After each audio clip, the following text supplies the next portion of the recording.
വർഷങ്ങൾ മുന്നോട്ട് കടന്നുപോയി. ഇപ്പോൾ ദൈവത്തിന്റെ ദയ അവനെ തേടി വരാനായിട്ട് ഇടയായി തീർന്നു. പ്രിയപ്പെട്ടവരെ, എന്നെയും നിങ്ങളെയും ഈ ചരിത്രം പഠിപ്പിക്കുന്നത് എന്താണെന്നറിയാമോ? ഇന്ന് നാം ഇരിക്കുന്ന അവസ്ഥയിലേക്ക് ഇറങ്ങി വരാൻ സാധിക്കുന്നവനാണ് ദൈവം. അല്ലെങ്കിൽ ദൈവത്തിന്റെ ദയ എന്നെയും നിങ്ങളെയും തേടി വരുന്നതാണ്. ഒരുപക്ഷെ ഇന്നലെ വരെയും നമ്മൾ ജീവിച്ച സാഹചര്യം മാറ്റുവാനായിട്ട് കർത്താവിന് സാധിക്കും. ഇന്നലെ വരെയും നമ്മൾ ആയിരുന്ന അവസ്ഥയ്ക്ക് ഭേദം വരുത്തുവാനായിട്ട് കർത്താവിന് സാധിക്കും. ഇന്ന് ഒരു വലിയ മാറ്റം കൊണ്ടുവരുവാനായിട്ട് ദൈവത്തിന് സാധിക്കും. അനുകൂല സാഹചര്യങ്ങളിൽ നടക്കാൻ എല്ലാവർക്കും സാധിക്കും. യാതൊരു പ്രശ്നമില്ലാത്തടത്ത് ഇരിക്കാൻ എല്ലാവർക്കും സാധിക്കും, അല്ലേ? എന്നാൽ ശത്രുവിന്റെ പോരാട്ടങ്ങൾക്ക് നേരെ നിൽക്കുവാനായിട്ട്, തിരമാലകൾക്ക് എതിരെ സഞ്ചരിക്കുവാനായിട്ട്, കാറ്റും കോളും പ്രയാസങ്ങളും പ്രതിസന്ധികളും വരുമ്പോൾ യേശു എന്നെ വിളിച്ചവനാണ്, എന്നെ വിളിച്ചവൻ വിശ്വസ്തനാണ്, അവൻ അന്ത്യം വരെയും നടത്താൻ വിശ്വസ്തനാണെന്ന് പറഞ്ഞ് മുന്നോട്ട് നടക്കുവാൻ വേണ്ടിയാ കർത്താവിനെയും നിങ്ങളെയും വിളിച്ചത്.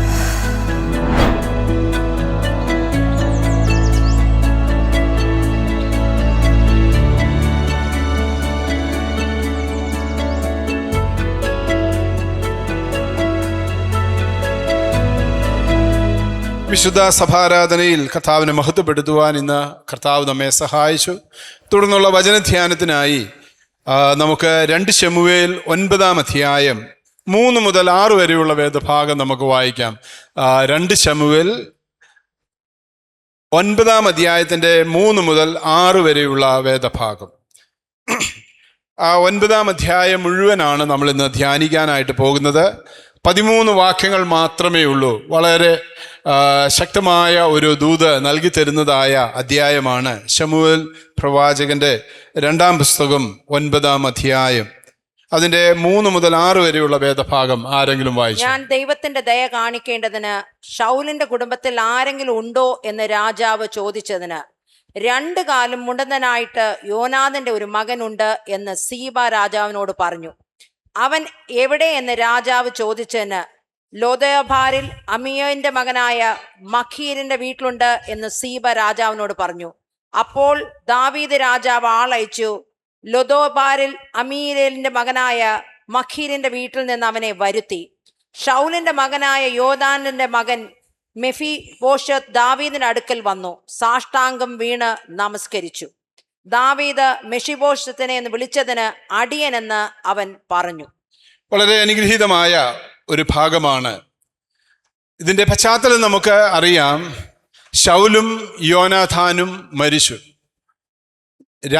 ദാവീദ് സിംഹാസനസ്ഥനായി ഇസ്രായേലിനെ മുഴുവൻ ഭരിക്കുന്നതായ രാജാവായി തീർന്നു. പല നാട്ടുരാജാക്കന്മാരോടുമായി യുദ്ധം ചെയ്താണ് ഇസ്രായേൽ ജനം ദാവീദിന്റെ നേതൃത്വത്തിൽ വന്നത്. ഇടയ്ക്കൊക്കെ ശൗലുമായും ദാവീദിന്റെ ടീമിന് യുദ്ധം ചെയ്യേണ്ടതായിട്ട് വന്നു.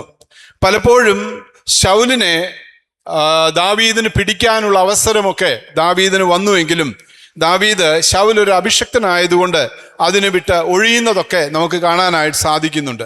അങ്ങനെ മുന്നോട്ട് വരുമ്പോൾ 9-ാം അധ്യായത്തിലേക്ക് വന്നപ്പോൾ അതിൻ്റെ 3-ാം വാക്യം ആണ് ഇന്നത്തെ നമ്മുടെ ചിന്താവിഷയം. എന്താണ്? ഞാൻ ദൈവത്തിന്റെ ദയ കാണിക്കേണ്ടതിന് ശൗലിന്റെ കുടുംബത്തിൽ ആരെങ്കിലും ഉണ്ടോ എന്ന് രാജാവ് ചോദിക്കുന്നു, അല്ലെ? ദൈവത്തിന്റെ ദയ, ദ മേഴ്സി ഓഫ് ഗോഡ്, ദൈവത്തിന്റെ ദയ.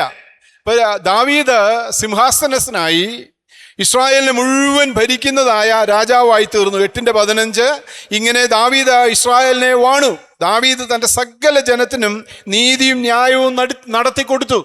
ദാവീദ് പൂർണ്ണ അധികാരത്തിലേക്ക് വന്നു. ദാവീദ് അധികാരത്തിലേക്ക് വന്നതായ ദാവീദ് ചോദിക്കുന്ന ഒരു ചോദ്യമുണ്ട്. ഞാൻ ദൈവത്തിന്റെ ദയ കാണിക്കേണ്ടതിന് ആരെങ്കിലും അവശേഷിക്കുവാനായിട്ട് ഇടയായിത്തീരുന്നു? പ്രത്യേകിച്ച് ശൗലിന്റെ കുടുംബത്തിൽ ആരെങ്കിലും ഉണ്ടോ എന്ന് ചോദിക്കുമ്പോൾ ദാവീദിന്റെ തന്നെ ഭൃത്യനായ സീബ പറയുന്നത് ഒരു കാര്യമാണ് നമ്മൾ വായിച്ചത്. ഉണ്ട്. ദാവീദിന്റെ മകനായ യോനാഥാന്റെ മകൻ ആരാണ്? മെഫിബോശത്ത് എന്ന് പറയുന്നതായ ഒരു മനുഷ്യനുണ്ട്. അയാൾ വളരെ ദുരന്തപൂർണമായ ഒരു ജീവിതം നയിച്ചതായ ഒരു കഥാപാത്രമാണ് മെഫിബോശത്ത്. രാജാവിൻ്റെ മകനായ ഒരു പ്രിൻസ് ആയിട്ടാണ് താൻ ജനിച്ചത്. എന്നാൽ 5 വയസ്സ് വരെ മാത്രമേ തനിക്ക് ഒരു രാജകുമാരനായി ജീവിക്കാനായിട്ട് കഴിഞ്ഞുള്ളൂ. താൻ 5 വയസ്സുള്ളപ്പോൾ തൻ്റെ പിതാമഹനായിരിക്കുന്ന ശൗല് യുദ്ധത്തിൽ പിടിക്കപ്പെട്ടു. അതുപോലെ തന്നെ തൻ്റെ അപ്പനായിരിക്കുന്ന യോനാഥാനും യുദ്ധത്തിൽ പിടിക്കപ്പെട്ടു എന്ന് കണ്ടു കഴിഞ്ഞപ്പോൾ ഒരു ധാത്രി, ഒരു വേലക്കാരി ഈ മെഫീബോശേത്ത് എന്ന് പറയുന്ന 5 വയസ്സുള്ള ബാലനെ എടുത്തുകൊണ്ട് ഓടുന്നതായ ഭാഗം നമുക്ക് 1 ശമൂവേലിന്റെ പുസ്തകം 4-ാം അധ്യായത്തിന്റെ 4-ാം വാക്യത്തിൽ വായിക്കാനായിട്ട് സാധിക്കും. അങ്ങനെ ആ ധാത്രി ഓടുന്ന വഴിയിൽ കയ്യിൽ നിന്ന് ഈ 5 വയസ്സുള്ള കുഞ്ഞ് താഴെ വീണു. അവൻ്റെ 2 കാലിനും മുടന്ത് സംഭവിച്ചു, അല്ലേ? അതാണ് തൻ്റെ അവസ്ഥ. ഇപ്പോൾ ദീർഘവർഷങ്ങൾ കഴിഞ്ഞു. രാജകുമാരനായി കൊട്ടാരത്തിൽ ജനിച്ചതായ മെഫീബോശേത്ത് ആരായിത്തീർന്നു? ഒരു അനാഥനായി തീരാനായിട്ടിടയായിത്തീർന്നു. ഒരു അനാഥനായി, തീർത്തും അനാഥനായി. സമ്പത്തില്ല, തനിക്ക് പരിചാരകനില്ല, തനിക്ക് യാതൊന്നും തന്നെ ഇല്ല. മറ്റൊരാളുടെ ഔദാര്യത്തിൽ, ഒരാളുടെ ചായ്പിൽ താമസിക്കുന്നതായ അവസ്ഥയിലേക്ക് വന്നു. ഇവിടെ നമുക്ക് കാണാനായിട്ട് സാധിക്കുന്നത് അതാണ് സംഗതി. ഇപ്പോൾ ദാവീദ് അധികാരത്തിൽ വന്നു കഴിഞ്ഞപ്പോൾ ദാവീദ് ചോദിക്കുകയാണ്, ഞാൻ ദൈവത്തിൻ്റെ ദയ കാണിക്കേണ്ടതിന്. ഈ അധ്യായത്തിന്റെ പ്രത്യേകത തന്നെ അതാണ്. ദൈവത്തിൻ്റെ ദയ എത്രമാത്രം വലുതാണ് എന്ന് തൻ്റെ മക്കളെ ചിന്തിപ്പിക്കുന്നതായ ഒരു വേദഭാഗമാണ്. എന്നെ കേൾക്കുന്ന പ്രിയപ്പെട്ടവരെ, ഞാനും നിങ്ങളും എല്ലാം ദൈവത്തിൻ്റെ ദയ അനുഭവിക്കുന്നവരായ ദൈവമക്കളാണ്, അല്ലേ? ദാവീദ് തന്നെ പറഞ്ഞിട്ടുണ്ട്, ദൈവത്തിൻ്റെ ദയ ആകാശത്തോളവും അവൻ്റെ വിശ്വസ്തത മേഘങ്ങളോളവും വലിയതല്ലോ. ദൈവത്തിൻ്റെ ദയയുടെ പ്രത്യേകത അതാണ്. അത് ആകാശത്തോളവും മേഘങ്ങളോടവും വലിയതാണ്. ദീർഘമായ ദയയുള്ളവനാണ് ദൈവം. എന്നോടും നിങ്ങളോടും, അല്ലെങ്കിൽ ഈ അധ്യായം നമ്മൾ പഠിക്കുമ്പോൾ, ചിന്തിക്കുമ്പോൾ നമ്മളൊരു പുതിയ നിയമ വീക്ഷണത്തിൽ വേണം ഈ 9-ാം അധ്യായം അല്ലെങ്കിൽ മെഫീബോശേത്തിന്റെ ചരിത്രം പഠിക്കാനായിട്ട്. എൻ്റെ നിങ്ങളുടെ രക്ഷയുടെ ഒരു നിഴലാണ് നമുക്ക് മെഫീബോശേത്തിനോട് ദൈവത്തിൻ്റെ ദയ കടന്നു വന്നത് കാണാനായിട്ട് സാധിക്കുന്നത്. ആദ്യം നമുക്ക് മെഫീബോശേത്തിനെ കുറിച്ച് ചിന്തിക്കാം. അവൻ്റെ പേര് എന്താണ്? മെഫീബോശേത്ത് എന്ന വാക്കിൻ്റെ അർത്ഥം ലജ്ജ, അല്ലെങ്കിൽ ലജ്ജാനാശകൻ എന്നാണ് അതിൻ്റെ ഒറിജിനൽ അർത്ഥം. ലജ്ജ, വളരെ ലജ്ജയുള്ള ഒരു സാഹചര്യത്തിൽ ജനിച്ചതുകൊണ്ടായിരിക്കാം അവൻ്റെ പേരിന് ലജ്ജ എന്ന അർത്ഥം വരുന്നതായ മെഫീബോശേത്ത് എന്ന അർത്ഥം നൽകാനായിട്ടിടയായിത്തീർന്നത്. പഴയ നിയമത്തിലൊക്കെ നമ്മൾ നോക്കുമ്പോൾ പേരിടുമ്പോൾ ആ സാഹചര്യത്തിനനുസരിച്ചാണ് പേരിടാനായിട്ടിടയായിത്തീരുന്നത്. അവൻ്റെ അവസ്ഥ എന്താണ്? അവൻ്റെ അവസ്ഥ 2 കാലും മുടന്ത്, നേരെ നടക്കാനായിട്ട് കഴിയില്ല, 2 കാലിനും മുടന്താണ്. അതെങ്ങനെയാണ് സംഭവിച്ചത്? 2 ശമൂവേൽ 4:4 വായിച്ചേ. 2 ശമൂവേൽ 4:4 അത് നമ്മൾ പറഞ്ഞു, എങ്കിലും അത് നമുക്കൊന്ന് വായിക്കാം. 2 ശമൂവേൽ 4:4. ശൗലിന്റെ മകനായ യോനാഥന് 2 കാലും മുടന്തായിട്ട് ഒരു മകൻ ഉണ്ടായിരുന്നു. ഇസ്രായേൽ നിന്ന് ശൗലിന്റെയും യോനാഥന്റെയും വർത്തമാനം എത്തിയ സമയം അവൻ 5 വയസ്സായിരുന്നു. അപ്പോൾ അവന്റെ ധാത്രി അവനെ എടുത്തുകൊണ്ടോടി. അവൾ ബന്ധപ്പെട്ട് ഓടുമ്പോൾ അവൻ വീണ് മുടന്തനായി പോയി. അവന് മെഫീബോശത്ത് എന്ന പേർ. അവന്റെ പേര് ലജ്ജ അല്ലെങ്കിൽ മെഫീബോശത്ത് എന്നാണ്. നമുക്കും കർത്താവിനെ അറിയുന്നതിന് മുമ്പ്, അല്ലേ, ദൈവത്തിൻ്റെ ദയ നമ്മുടെ ജീവിതത്തിൽ വരുന്നതിന് മുമ്പ് നമ്മുടെ പേരെന്തായിരുന്നു? പൗലോസ് എഫേസ്യ ലേഖനത്തിൽ പറയുന്നുണ്ട്, അതിക്രമക്കാരും പാപികളും എന്നായിരുന്നു നമ്മുടെ പേര്, അല്ലേ? അതിക്രമക്കാരും പാപികളുമായിരിക്കുന്നതായ അവസ്ഥ. ഈ മനുഷ്യന്റെ സ്ഥിതി എന്താണ്? 2 കാലും മുടന്ത്, നേരെ നടക്കാനായിട്ട് സാധിക്കില്ല. എങ്ങനെ സംഭവിച്ചു? മറ്റൊരാളുടെ കയ്യിലെ പ്രശ്നം കൊണ്ടാണ് അത് സംഭവിച്ചത്. നമ്മുടെയും അവസ്ഥ എന്തായിരുന്നു? കർത്താവിൻ്റെ ദയ നമ്മുടെ ജീവിതത്തിൽ വരുന്നതിന് മുമ്പ് റോമാലേഖനം 5-ാം അധ്യായം 19-ാം വാക്യത്തിൽ നമ്മൾ വായിക്കുന്നത്, ഏക മനുഷ്യന്റെ അനുസരണക്കേടിനാൽ അനേകർ പാപികളായി തീർന്നു, അല്ലേ? ഞാനും നിങ്ങളും എങ്ങനെയാ പാപികളായി തീർന്നത്? നമ്മൾ പാപികളായി തീർന്നത് ഏക മനുഷ്യന്റെ അനുസരണക്കേടിനാൽ. ലോകത്തുള്ള സകല മനുഷ്യരും അതിക്രമക്കാരായി തീർന്നു. അങ്ങനെ ഞാനും നിങ്ങളുമെല്ലാം പാപികളായി തീർന്നു. 2, അവൻ എവിടെയാ താമസിക്കുന്നത്? അവിടെ നമ്മൾ വായിക്കാനായിട്ടിടയായി തീർന്നു. 9-ാം അധ്യായത്തിൽ 4-ാം വാക്യത്തിൽ അവൻ ലോദേബാറിൽ അമിയേലിന്റെ മകനായ മാഖീരിന്റെ വീട്ടിലുണ്ട്. ലോദേബാർ എന്ന് പറയുന്ന സ്ഥലത്താണ് അവൻ താമസിക്കുന്നത്. ലോദേബാർ എന്ന വാക്കിന്റെ അർത്ഥം തൃപ്തിയില്ലാത്ത സ്ഥലം അല്ലെങ്കിൽ മേച്ചലില്ലാത്ത സ്ഥലം എന്നാണ് ലോദേബാർ എന്ന് പറയുന്ന വാക്കിന്റെ അർത്ഥം. ആ സ്ഥലത്തിന്റെ പേര് തന്നെ തൃപ്തിയില്ലാത്ത സ്ഥലം അല്ലെങ്കിൽ മേച്ചലില്ലാത്തതായ സ്ഥലം.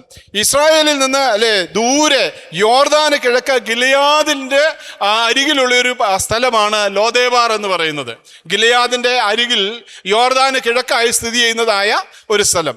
ആ സ്ഥലത്തില് തൃപ്തിയില്ല, ഒരു തൃപ്തിയുമില്ലാതെ, ഒരു സ്വസ്ഥതയുമില്ലാതെ മറ്റൊരാളുടെ ഔദാര്യത്തിൽ ഒരു രാജകുമാരൻ കഴിയാനായിട്ടിടയായിത്തീരുന്നു. അവന്റെ സ്ഥാനം അങ്ങനെയൊക്കെ ആണെങ്കിലും അവൻ അവൻ്റെ അവസ്ഥയെക്കുറിച്ച് അവൻ തന്നെ എന്താ പറയാനായിട്ടിടയായിത്തീരുന്നത്? അവൻ്റെ അവസ്ഥയെക്കുറിച്ച് 7-ാം വാക്യത്തിൽ നമുക്ക് കാണാനായിട്ട് സാധിക്കുന്നു. 8-ാം വാക്യം അവൻ്റെ അവസ്ഥയെക്കുറിച്ച് അവൻ തന്നെ പറയുന്നുണ്ട്. അവൻ നമസ്കരിച്ചുകൊണ്ട് ചത്ത നായെപ്പോലെ ഇരിക്കുന്ന അടിയനെ നീ കടാക്ഷിപ്പാൻ അടിയൻ രാജാവിനോട് പറയുകയാണ്, എൻ്റെ അവസ്ഥ നിന്റെ ദയൊന്നും പ്രാപിക്കാനായിട്ട് എനിക്ക് യാതൊരു യോഗ്യതയുമില്ല. ചത്ത നായയെ പോലെ ഇരിക്കുന്ന അടിയനെ നീ കടാക്ഷിപ്പാൻ അടിയൻ എന്തുള്ളൂ? ഡെഡ് ഡോഗ്, അല്ലേ? ചത്ത നായ. തന്റെ അവസ്ഥയെ കുറിച്ച് മറ്റാരുമല്ല, മെഫീബോശത്ത് തന്നെ പറയുകയാണ്. അപ്പൊ 4 കാര്യങ്ങൾ നമ്മൾ കണ്ടു. ഒന്ന്, അവന്റെ പേര് ലജ്ജ എന്നുള്ളതാണ്. എല്ലാം നെഗറ്റീവാ. അവന്റെ സ്ഥിതി 2 കാലും മുടന്തനാണ്, നേരെ നടക്കാനായിട്ട് കഴിയാത്തതായ ഒരു മനുഷ്യൻ. അവന്റെ സ്ഥാനം ലോദേബാറിലാണ്. മേച്ചലില്ലാത്ത, തൃപ്തിയില്ലാത്തിടത്താണ് അവൻ വസിക്കാനായിട്ടിടയായിത്തീരുന്നത്. അവന്റെ അവസ്ഥ ചത്ത നായയെ പോലെ, അല്ലെ? Dead dog. യാതൊരു ക്വാളിറ്റിയും പറയാനായിട്ടില്ല. തന്നെ താൻ വിശേഷിപ്പിക്കുകയാണ്, ഞാനൊരു ചത്ത നായയാണ്, എനിക്ക് യാതൊരു യോഗ്യതയുമില്ല.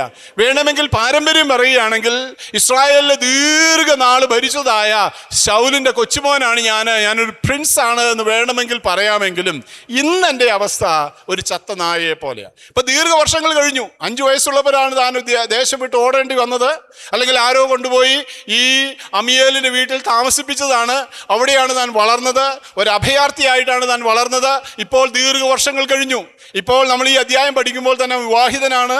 അവന് മീഖ എന്ന് പേരുള്ളതായ ഒരു മകനുണ്ട് എന്ന് നമുക്ക് കാണാനായിട്ട് സാധിക്കും. അപ്പോൾ അതുകൊണ്ട് തന്നെ വർഷങ്ങൾ മുന്നോട്ട് കടന്നുപോയി. ഇപ്പോൾ ദൈവത്തിൻ്റെ ദയ അവനെ തേടി വരാനായിട്ട് ഇടയായി തീർന്നു. പ്രിയപ്പെട്ടവരെ, എന്നെയും നിങ്ങളെയും ഈ ചരിത്രം പഠിപ്പിക്കുന്നത് എന്താണെന്നറിയാമോ? ഇന്ന് നാം ഇരിക്കുന്ന അവസ്ഥയിലേക്ക് ഇറങ്ങി വരാൻ സാധിക്കുന്നവനാണ് ദൈവം. അല്ലെങ്കിൽ ദൈവത്തിൻ്റെ ദയ എന്നെയും നിങ്ങളെയും തേടി വരുന്നതാണ്. ഒരുപക്ഷെ ഇന്നലെ വരെയും നമ്മൾ ജീവിച്ച സാഹചര്യം മാറ്റുവാനായിട്ട് കർത്താവിന് സാധിക്കും. ഇന്നലെ വരെയും നമ്മൾ ആയിരുന്ന അവസ്ഥയ്ക്ക് ഭേദം വരുത്തുവാനായിട്ട് കർത്താവിന് സാധിക്കും. ഇന്ന് ഒരു വലിയ മാറ്റം കൊണ്ടുവരുവാനായിട്ട് ദൈവത്തിന് സാധിക്കും. അതുകൊണ്ടാണ് നമ്മൾ പ്രാർത്ഥിക്കുന്നത്, അതുകൊണ്ടാണ് നമ്മൾ ഉപവസിക്കുന്നത്, അതുകൊണ്ടാണ് നമ്മൾ ദൈവത്തിൻ്റെ ദയക്കായിട്ട് പ്രാർത്ഥിക്കുന്നത്. ഞാൻ ചിന്തിക്കുന്നത് ഈ അധ്യായത്തിൽ എവിടെയും മെഫീബോശത്ത് പ്രാർത്ഥിച്ചതായിട്ട് നമുക്ക് കാണാനായിട്ട് സാധിക്കുന്നില്ല. ഈ അധ്യായത്തിൽ എവിടെയും മെഫീബോശത്ത് ഉപവസിച്ചതായിട്ട് നമുക്ക് കാണാനായിട്ട് സാധിക്കുന്നില്ല. പക്ഷേ ഈ അധ്യായം മുഴുവൻ പറയുന്ന ഒരു കാര്യമുണ്ട്. മെഫീബോശത്ത് ദൈവത്തിൻ്റെ ഒരു വലിയ അനുഗ്രഹത്തിന് പാത്രമായി തീർന്നു, അല്ലേ? ദൈവം തന്നെ സന്ദർശിക്കുവാനായിട്ടിടയായി തീർന്നു. ദൈവത്തിൻ്റെ ദയ തൻ്റെ ജീവിതത്തിലേക്ക് കടന്നു വരുവാനായിട്ടിടയായി തീർന്നു. ചത്ത നായയെ പോലെ ആയിരുന്ന അവസ്ഥയിൽ നിന്ന് മാറ്റം വന്നിട്ട് താൻ ഒരു രാജകുമാരനായി തീരാനായിട്ട് ഇടയായി തീർന്നു. അതാണ് ദൈവത്തിൻ്റെ വചനം എനിക്ക് നിങ്ങൾക്ക് തരുന്നത് പ്രത്യാശ. ദൈവത്തിന്റെ ദയ, ദൈവത്തിന്റെ കൃപ നമ്മുടെ ജീവിതത്തിൽ വന്നു കഴിയുമ്പോൾ ഉണ്ടല്ലോ ഒരു വലിയ മാറ്റം സംഭവിക്കാനായിട്ടിടയായിത്തീരും. ഇന്ന് പകൽക്കാലം എത്ര പേർ അത് വിശ്വസിക്കുന്നു? എൻ്റെ ദൈവം എന്നെ സന്ദർശിച്ചാൽ ഞാൻ അനുഗ്രഹിക്കപ്പെടാനായിട്ടിടയായിത്തീരും, എൻ്റെ സ്ഥിതിക്ക് ഭേദം വരാനായിട്ടിടയായിത്തീരും, എൻ്റെ രോഗം സൗഖ്യമാക്കുവാനായിട്ടിടയായിത്തീരും, എൻ്റെ അവസ്ഥയ്ക്ക് മാറ്റം വരുവാനായിട്ടിടയായിത്തീരും, എൻ്റെ ജീവിതത്തിൽ ദൈവത്തിൻ്റെ വലിയ കൃപ അനുഭവിപ്പാനായിട്ട് ഇടയായിത്തീരും. അതാണ് നമ്മളെ ഈ ചരിത്രം പഠിപ്പിക്കുന്നത്. നമുക്കൊന്ന് നോക്കാം എന്തെല്ലാമാണ് ദൈവത്തിന്റെ ദയ അവന്റെ ജീവിതത്തിൽ വന്നപ്പോൾ. 3-ാം വാക്യം നമ്മൾ വായിച്ചു, ഞാൻ ദൈവത്തിന്റെ ദയ കാണിക്കേണ്ടതിന് ശൗലിന്റെ കുടുംബത്തിൽ ആരെങ്കിലും ഉണ്ടോ എന്ന് രാജാവ് ചോദിച്ചതിന്. ആരാ ചോദിക്കുന്നത്? ഇസ്രായേലിന്റെ രാജാവാ ചോദിക്കുന്നത്. ഞാൻ ദൈവത്തിന്റെ ദയ കാണിക്കാനായിട്ട് ആരെങ്കിലും ഉണ്ടോ? അല്ലേ? ചെറിയ ആളൊന്നും അല്ല ചോദിക്കുന്നത്, വലിയ ആളാ ചോദിക്കുന്നത്. ഇസ്രായേലിനെ മുഴുവൻ ഭരിക്കുന്നതായ രാജാവാ ചോദിക്കുന്നത്. ആരെങ്കിലും ഉണ്ടോ എന്ന് ചോദിച്ചതിന് അവൻ എന്താണ് അവിടെ മറുപടി വരാനായിട്ടിടയായിത്തീരുന്നത്? സീബ പറഞ്ഞതിന് അവൻ എവിടെയെന്ന് രാജാവ് ചോദിച്ചു. ലോദേബാറിൽ അമിയേലിന്റെ മകനായ മാഗീറിന്റെ വീട്ടിലുണ്ട് എന്ന് സീബ രാജാവിനോട് പറഞ്ഞു. അപ്പോൾ ദാവീദ് രാജാവ് ആളയച്ച് ലോദേബാറിൽ അമിയേലിന്റെ മകനായ മാഗീറിന്റെ വീട്ടിൽ നിന്ന് അവനെ വരുത്തി. അല്ലെ? രാജാവ് ആളയച്ച്, ഒരുപക്ഷെ രഥവും കുതിരയും എല്ലാമായിട്ടായിരിക്കും ആളെ അയച്ചത്. അവനെ കൊണ്ടുവരുവാനായിട്ട് പോവുകയാണ്. എങ്ങനെ കിടക്കുന്ന ആളെയാ കൊണ്ടുവരുന്നതെന്നറിയാമോ? ചത്ത നായയെ പോലെ മുടന്തനായ, അംഗവൈകല്യമുള്ളതായ ഒരു മനുഷ്യൻ. ഇന്നുവരെയും ലോകം അവനെ മാനിച്ചിട്ടില്ല. ഇന്നുവരെയും ലോകം അവനെ നല്ല നിലയിലൊന്നും നോക്കിയിട്ട് പോലുമില്ല. ഇവനൊരു പ്രിൻസ് ആണെന്ന് ആ ദേശത്ത് ആർക്കും അറിയ പോലുമില്ല. അങ്ങനെ ഇരിക്കുന്ന ഒരാളെ തേടി ഒരു ദിവസം അദ്ദേഹത്തിൻ്റെ വീട്ടിലേക്ക് എന്ത് വരുന്നു? രാജാവിൻ്റെ രഥം വരുന്നതാണ് നമുക്കിവിടെ കാണാനായിട്ട് സാധിക്കുന്നത്, അല്ലേ? രാജാവിൻ്റെ രഥം, രാജാവിൻ്റെ പരിചാരകർ അവൻ താമസിക്കുന്നതായ മാഗീറിൻ്റെ വീട്ടിൽ അന്ന് രാവിലെ എത്തിയപ്പോൾ ഒരു പക്ഷേ മെഫീബോശത്ത് തന്നെ എന്ത് ചെയ്തു കാണും? ആകെ ഒന്ന് ചഞ്ചലപ്പെടുവാനായിട്ടിടയായി തീർന്നു കാണും. നമുക്ക് മുന്നോട്ട് പോകുമ്പോൾ നമുക്ക് കാണാൻ സാധിക്കുന്നത്, വീട്ടിൽ നിന്ന് അവനെ വരുത്തി ശൗലിന്റെ മകനായ യോനാഥാന്റെ മകൻ മെഫീബോശേത്തിനോട് ദാവീദിന്റെ അടുക്കൽ വന്ന് സാഷ്ടാംഗ വീണ് അവനെ നമസ്കരിച്ചു. അവൻ രാജാവിനെ കണ്ടു കഴിഞ്ഞപ്പോൾ ആ മുടന്തനായ മനുഷ്യൻ രാജാവിനെ സാഷ്ടാംഗം വീണ് അവനെ നമസ്കരിച്ചു. ആരാധന എന്ന് പറയുന്ന അതാണ്. ദൈവത്തിൻ്റെ സന്നിധിയിൽ സാഷ്ടാംഗം വീണ് ദൈവത്തെ നമസ്കരിക്കുന്നതാണ് ആരാധന, അല്ലേ? കാരണം കർത്താവേ, നീ മാത്രമാണ് ഉന്നതൻ, നീ മാത്രമാണ് അത്യുന്നതൻ, നീ മാത്രമാണ് സകലത്തെയും നിയന്ത്രിക്കുന്നവൻ, നിനക്ക് കഴിയാത്തതായ ഒരു കാര്യവുമില്ല. കാരണം ഈ മുടന്തനായ ചത്ത നായയെ പോലെയുള്ള മെഫീബോശേത്തിന് മനസ്സിലായി, രാജാവിൻ്റെ കൊട്ടാരത്തിൽ ഞാൻ എത്തിയെങ്കിൽ ഇനി എൻ്റെ സ്ഥിതിക്ക് ഭേദം വരാനായിട്ട് ഇടയായിത്തീരും. ഇന്ന് പകൽക്കാലം പ്രാർത്ഥിക്കുന്ന ദൈവമക്കളെ, നമുക്ക് ദൈവത്തിൽ ഒന്ന് ആശ്രയിപ്പാനായിട്ട് ഇടയായിത്തീരട്ടെ. എന്നെയും നിങ്ങളെയും വിളിച്ചവൻ വിശ്വസ്തനാണ്, അവന് മാറ്റം വരുത്തുവാനായിട്ട് സാധിക്കും. അവൻ ദാവീദിനെ സാഷ്ടാംഗം വീണ് അവനെ നമസ്കരിച്ചു. എന്നിട്ട് എന്താ രാജാവ് അവനോട് ചോദിക്കുന്നതായ ഒരു കാര്യമുണ്ട്. ദാവീദ് മെഫീബോശേതേ എന്ന് വിളിച്ചതിന് അടിയനെന്ന് അവൻ പറഞ്ഞു.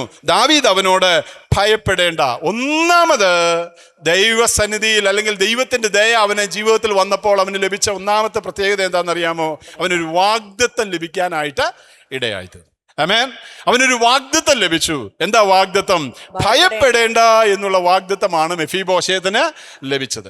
രാജാവ് അവനോട് പറയുകയാണ്, നീ ഭയപ്പെടേണ്ട. അവൻ ഭയപ്പെട്ട് കാണും. കാരണം കഴിഞ്ഞ ദീർഘവർഷങ്ങൾ, ഞാൻ ചിന്തിക്കുന്ന ഒരു 10-35 വയസ്സെങ്കിലും ഉണ്ട് ഇപ്പോൾ ആർക്ക്?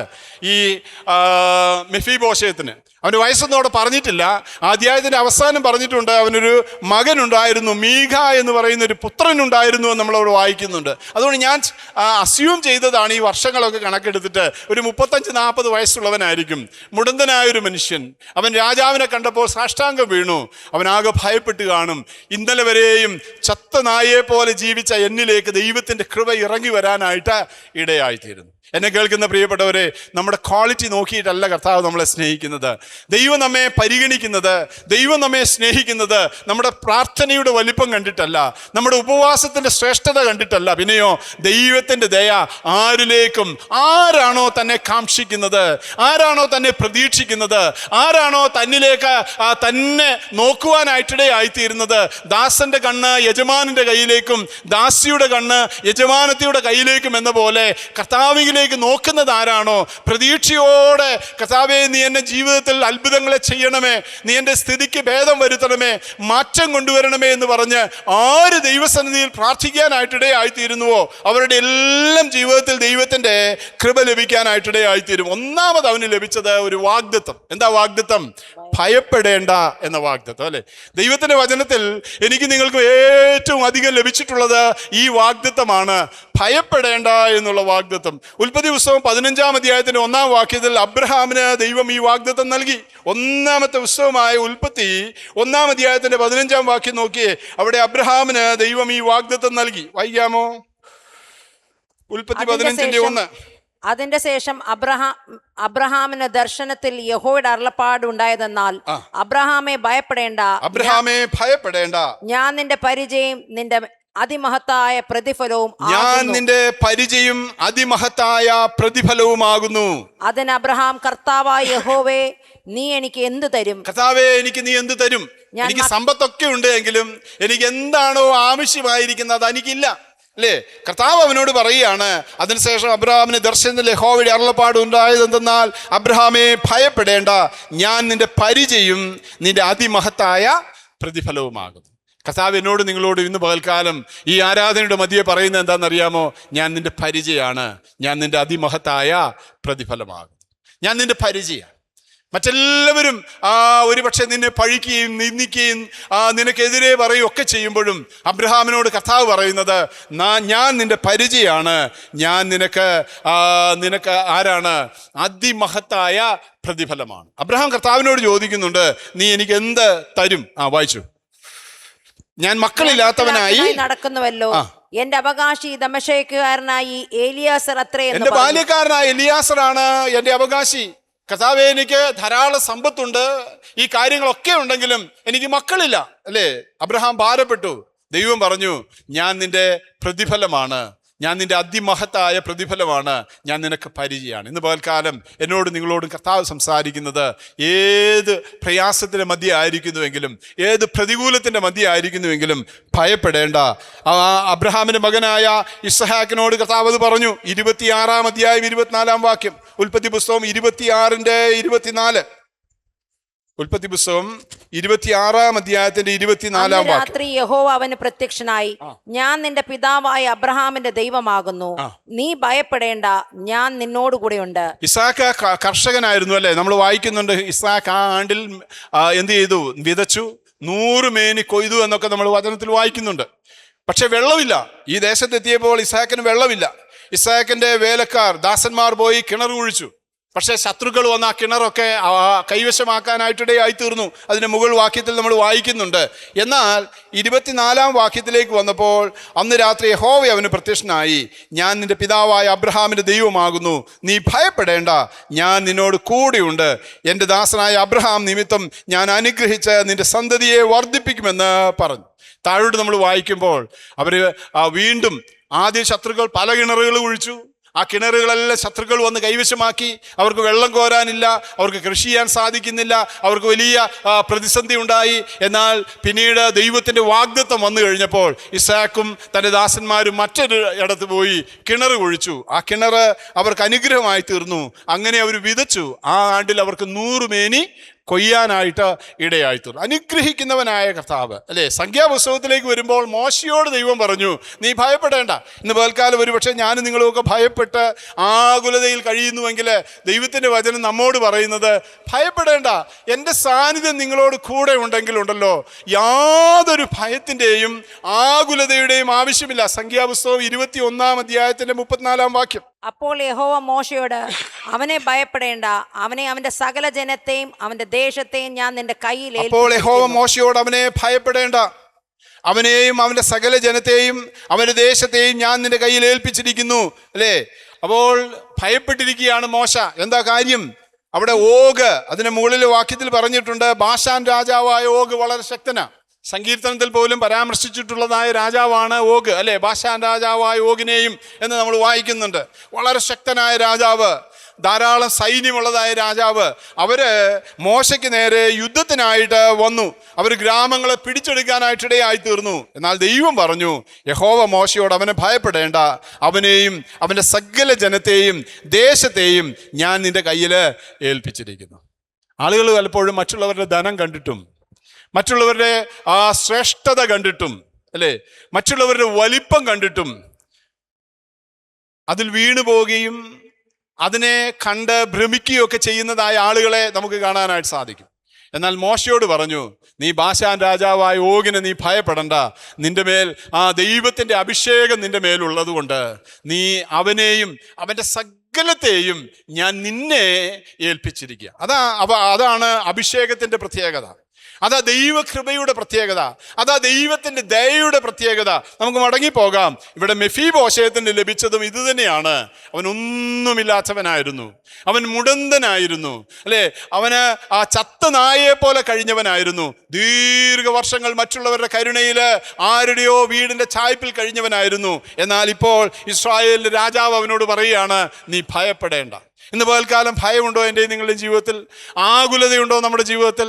നാളെയെക്കുറിച്ചുള്ളതായ ആ വിഷമങ്ങൾ നമ്മെ ഭാരപ്പെടുത്താനായിട്ടിടയായിത്തീരുന്നുണ്ടോ? സർവശക്തനായ ദൈവം എന്നോട് നിങ്ങളോട് പറയുന്നത് ഭയപ്പെടേണ്ട. എവിടെയാണ്? മത്തായി സുവിശേഷം 14 അധ്യായത്തിൻ്റെ 27 മുതൽ 31 വരെയുള്ള ഭാഗത്ത് എന്തുകൊണ്ടാണ് ഭയം വരുന്നത് നമുക്ക് കാണാനായിട്ട് സാധിക്കും. ഇവിടെ എന്തുകൊണ്ടാണ് ഭയം വരുന്നത്? മത്തായി 14ന്റെ 27 മുതൽ 31 വരെയുള്ള ഭാഗം. ഉടനെ യേശു അവരോട്, ധൈര്യപ്പെടുവിൻ, ഞാനാകുന്നു, പേടിക്കേണ്ട എന്ന് പറഞ്ഞു. അതിന് പത്രോസ്, കർത്താവേ, നീ ആകുന്നെങ്കിൽ ഞാൻ വെള്ളത്തിന്മേൽ നിന്റെ അടുക്ക വരേണ്ടതിന് കൽപ്പിക്കണമെന്ന് പറഞ്ഞു. അവര് പേടിച്ച് നിലവിളിച്ചു അല്ലെ? 26 വാക്യത്തിൽ അവൻ കടലിന്മേൽ നടക്കുന്നത് കണ്ടിട്ട് ശിഷ്യന്മാർ ഭ്രമിച്ചു. കർത്താവിനെ കണ്ടിട്ട് ശിഷ്യന്മാർ ഭ്രമിച്ചു. കർത്താവ് അവരോട് പറയാണ്, ഉടനെ യേശു അവരോട്, ധൈര്യപ്പെടുവിൻ, ഞാനാകുന്നു, പേടിക്കണ്ട അല്ലേ? പേടിക്കണ്ട എന്ന് പറഞ്ഞു. എന്ത് കണ്ടിട്ട് അവർ പേടിച്ചത്? അതിന് പത്രോസ് വായിച്ചു. അതിന് പത്രോസ്, കർത്താവേ, നീ ആകുന്നെങ്കിൽ ഞാൻ വെള്ളത്തിന്മേൽ നിന്റെ അടുക്ക വരെ. പത്രോസിന് ഒരു ആഗ്രഹം, കർത്താവേ, നീ ആകുന്നുവെങ്കിൽ എനിക്ക് നിന്നെ പോലെ ഈ വെള്ളത്തിന്മേൽ നടക്കണമെന്ന് ഒരാഗ്രഹമുണ്ട് അല്ലേ? നീ വെള്ളത്തിന്മേൽ നടക്കുന്നുണ്ടല്ലോ. ഞാൻ ഈ തിബരിയാസിന്റെ കരയിൽ ജീവിച്ച മനുഷ്യനാ, ജനിച്ച മനുഷ്യനാ. എൻ്റെ അമ്മയപ്പന്മാരെല്ലാം ഈ തിബരിയാസിന്റെ ഗലീലയുടെ തീരത്ത് വളർന്നവരാണ്. ഞങ്ങൾക്ക് ആർക്കും ഇതുവരെയും ഈ വെള്ളത്തിന് മുകളിലൂടെ നടക്കാനായിട്ട് സാധിക്കുന്നില്ല. നീ നടന്നുവെങ്കിൽ എനിക്കും നടക്കാനായിട്ട് സാധിക്കും. നീ എൻ്റെ കൂടെ ഉണ്ടെങ്കിൽ കർത്താവേ എനിക്കത് സാധിക്കും, അല്ലേ? ഞാൻ നിങ്ങളും ഒക്കെ ഒരു കാലത്ത് അത് വിശ്വസിച്ചാണ് ഈ കൃപയിലേക്ക് ഇറങ്ങിയത്. പത്രോസ് പറയുകയാണ്, കർത്താവേ നീ ആകുന്നുവെങ്കിൽ ഈ വെള്ളത്തിന്മേൽ നിന്റെ അടുക്കൽ വരേണ്ടതിന് കൽപ്പിക്കണമെന്ന് പറഞ്ഞു. വരിക എന്ന് അവൻ പറഞ്ഞു. വായിച്ചു 29. പത്രോസ് പടകിൽ നിന്നിറങ്ങി യേശുവിന്റെ അടുക്കൽ ചെല്ലുവാൻ വെള്ളത്തിന്മേൽ നടന്നു. കുറെ ദൂരം നടന്നു, അല്ലേ? കുറച്ച് സ്റ്റെപ്പ് മുന്നോട്ട് വെക്കാനായിട്ട് പത്രോസിന് സാധിച്ചു. എന്നാൽ അവൻ കാറ്റ് കണ്ട് പേടിച്ച് മുങ്ങി തുടങ്ങുകയാണ്. ആമേൻ. പലപ്പോഴും നമ്മൾ പേടിക്കുന്ന എന്ത് കണ്ടിട്ടാണെന്നറിയാമോ? വെറും കാറ്റ് കണ്ടിട്ടാ, അല്ലേ? ശത്രുവിന്റെ വലിയ തന്ത്രവും അത് തന്നെയാണ്, നമ്മളെ പേടിപ്പിക്കാനായിട്ട് കാറ്റ് അടി. വെറും കാറ്റാ, അല്ലേ? അത് വെറും കാറ്റാ നമ്മൾ പറയാറുണ്ടല്ലോ, അല്ലേ? അത് വെറും കാറ്റാ, ഒന്നുമില്ല. പക്ഷെ നമ്മൾ പേടിച്ചു പോകാനായിട്ടിടയായിത്തീരും.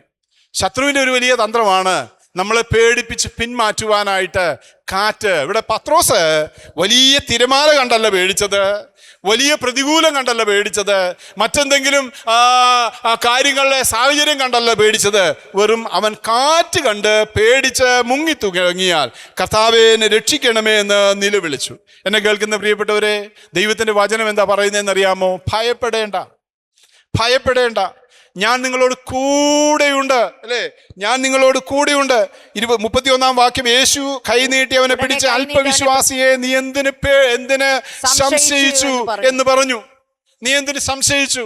നിന്നെ വിളിച്ചത് ഞാനാണെങ്കിൽ, നിന്നെ ഈ സ്ഥാനത്ത് ആക്കിയത് ഞാനാണെങ്കിൽ, നിന്നെ ആ പടയിൽ സുരക്ഷിതമായിരുന്ന് വല വീശിക്കൊണ്ടിരുന്ന നിന്നെ ഈ വെള്ളത്തിന്റെ മുകളിലൂടെ നടക്കുവാൻ, ഈ പ്രതിസന്ധികളുടെ മധ്യയിലൂടെ നടക്കുവാൻ, ഈ പ്രതികൂലങ്ങളുടെ നടുവേ നടക്കുവാൻ, ഈ തിരമാലകൾക്കെതിരെ നടക്കുവാനായിട്ട് നിന്നെ വിളിച്ചത് ഞാനാണെങ്കിൽ, നീ മുങ്ങാതെ, താന്നു പോകാതെ, താളടിയായി പോകാതെ നിന്നെ സംരക്ഷിക്കുവാനായിട്ട് എനിക്ക് കഴിയുമെന്ന് നീ എന്താ വിശ്വസിക്കാതിരുന്നത്? അതാ പത്രോസിനോട് കർത്താവ് ചോദിക്കുന്നത്. ആമേൻ. ഈ തിരമാലകൾക്കെതിരെ നടക്കാനാ കർത്താവ് എന്നെയും നിങ്ങളെയും വിളിച്ചിരിക്കുന്നത്. അനുകൂല സാഹചര്യങ്ങളിൽ നടക്കാൻ എല്ലാവർക്കും സാധിക്കും. യാതൊരു പ്രശ്നമില്ലാത്തടത്ത് ഇരിക്കാൻ എല്ലാവർക്കും സാധിക്കും, അല്ലേ? എന്നാൽ ശത്രുവിന്റെ പോരാട്ടങ്ങൾക്ക് നേരെ നിൽക്കുവാനായിട്ട്, തിരമാലകൾക്ക് എതിരെ സഞ്ചരിക്കുവാനായിട്ട്, കാറ്റും കോളും പ്രയാസങ്ങളും പ്രതിസന്ധികളും വരുമ്പോൾ യേശു എന്നെ വിളിച്ചവനാണ്, എന്നെ വിളിച്ചവൻ വിശ്വസ്തനാണ്, അവൻ അന്ത്യം വരെയും നടത്താൻ വിശ്വസ്തനാണെന്ന് പറഞ്ഞ് മുന്നോട്ട് നടക്കുവാൻ വേണ്ടിയാ കർത്താവിനെയും നിങ്ങളെയും വിളിച്ചത്. ആമേൻ. ശത്രുവിന്റെ ഒരു വലിയ തന്ത്രമാണ് കാറ്റ് കാണിച്ച് പേടിപ്പിക്കുക എന്നുള്ളത്. എന്നെ കേൾക്കുന്ന പ്രിയപ്പെട്ടവരെ, നമ്മൾ കാറ്റ് കണ്ട് പേടിക്കരുത്, അല്ലേ? നമുക്ക് മെഫീബോശയത്തിലേക്ക് മടങ്ങിപ്പോകാം. ഒന്നാമത്, ദൈവത്തിന്റെ ദയ അവന്റെ ജീവിതത്തിൽ വന്നപ്പോൾ അവൻ എന്ത് ലഭിച്ചു? വാഗ്ദത്തം ലഭിച്ചു. എന്താ വാഗ്ദത്തം? ഭയപ്പെടേണ്ട. ആർക്കാ ലഭിച്ചതെന്നറിയാമോ? ചത്ത നായയെ പോലെ രണ്ട് കാലും മുടന്തനായിട്ട് ആരാലും പരിഗണിക്കപ്പെടാതിരുന്നവന് ഒരു ദൈവത്തിന്റെ ഒരു വലിയ വാഗ്ദത്തം, ദൈവത്തിന്റെ ദയയുടെ വാഗ്ദത്തം അവന് ലഭിച്ചു. ഇനി മുതൽ നീ ഭയപ്പെടണ്ട. നീ എൻ്റെ സന്നിധിയിൽ വന്നല്ലോ, നീ എൻ്റെ കൊട്ടാരത്തിൽ എത്തിയല്ലോ, നിന്നെ വിളിച്ചത് ഞാനാണല്ലോ. രാജാവ് അവനോട് പറയുന്നത്, നിന്നെ അവിടെ നിന്ന് മാഗീരിന്റെ വീട്ടിൽ നിന്ന് ഇങ്ങോട്ട് വിളിച്ചു കൊണ്ടുവന്ന് ഈ സ്ഥാനത്താക്കിയത് ഞാനാണെങ്കിൽ നീ ഭയപ്പെടണ്ട. നമ്മൾ പലപ്പോഴും വിളിച്ചവനിൽ വിശ്വസിക്കാനും വിളിച്ചവനിൽ ആശ്രയിക്കാനും നമുക്ക് മടി വരുമ്പോഴാണ് ഭയം നമ്മെ അലട്ടുന്നത്. രണ്ടാമത് അവൻ എന്ത് ലഭിച്ചു? ഒന്ന്, ദൈവത്തിൻ്റെ ദയ അവൻ്റെ ജീവിതത്തിൽ വന്നപ്പോൾ 5 കാര്യങ്ങൾ ലഭിച്ചു. ഒന്നാണ് നമ്മൾ പറഞ്ഞത്, അവന് ഒരു വാഗ്ദത്തം ലഭിച്ചു. 2, അവനൊരു അവകാശം ലഭിച്ചു. 7-ാം വാക്യം വായിക്കാമോ? 7. ദാവീദ് അവനോട് ഭയപ്പെടേണ്ട, നിന്റെ അപ്പനായ യോനാഥാന്റെ നിമിത്തം ഞാൻ നിന്നോട് ദയ കാണിച്ച്, നിന്റെ അപ്പനായ ശൗലിന്റെ നിലമൊക്കെ നിനക്ക് മടക്കി തരും. നിനക്കതാ വലിയൊരു അവകാശം ലഭിക്കാനായിട്ട് പോകുന്നു. ചെറിയ അവകാശമൊന്നുമല്ല. ഈ ചത്ത നായയെ പോലെ 2 കാലം മുടന്തുള്ള മെഫീബോശയത്തിന് ദൈവത്തിന്റെ ദയ വന്നപ്പോൾ ലഭിച്ചത്, അല്ലേ? ഓണം ബമ്പറാ ലഭിച്ചത്, അല്ലേ? ഓണം ബമ്പർ. വലിയ അനുഗ്രഹം അവന് ലഭിച്ചത്. എന്താ അവിടെ പറഞ്ഞിരിക്കുന്നത്? നിന്റെ അപ്പനായ ശൗലിന്റെ നിലമൊക്കെ ഞാൻ നിനക്ക് മടക്കി തരുന്നു. 1 ശമൂവേൽ 9-ാം അധ്യായം 1-2 വാക്യം വായിച്ച് ശൗലിനെ കുറിച്ച് എന്താ നമുക്ക് അവിടെ വായിക്കാനായിട്ട് സാധിക്കുന്നത്? അവൻ ഇസ്രായേലിലെ ആദ്യത്തെ രാജാവാകുന്നതിന് മുമ്പേ തന്നെ ശൗൽ എങ്ങനെയുള്ള മനുഷ്യനായിരുന്നു? ബെന്യാമിൻ ഗോത്രത്തിൽ കീഷ് എന്ന പേരിൽ ഒരു ധനികൻ ഉണ്ടായിരുന്നു. ബെന്യാമീൻ ഗോത്രത്തിൽ കീഷ് എന്ന പേരുള്ള ഒരു ധനികൻ ഉണ്ടായിരുന്നു. അവൻ ബെന്യാമിനായ അഫീഹിന്റെ മകനായ ബെഹോറത്തിന്റെ മകനായ ബെന്യാമീന്റെ അന്യനായ അഹീഹിന്റെ മകനായ ബെഖോറത്തിന്റെ മകനായ സൊറോന്റെ മകനായ അബിയേലിന്റെ മകൻ ആയിരുന്നു. അവന് ഷൗൽ എന്ന പേരോടെ യൗവനവും കോമളത്വമുള്ള ഒരു മകൻ ഉണ്ടായിരുന്നു. ഇസ്രായേൽ മക്കൾ അവനേക്കാൾ കോമളനായ പുരുഷൻ ഇല്ലായിരുന്നു.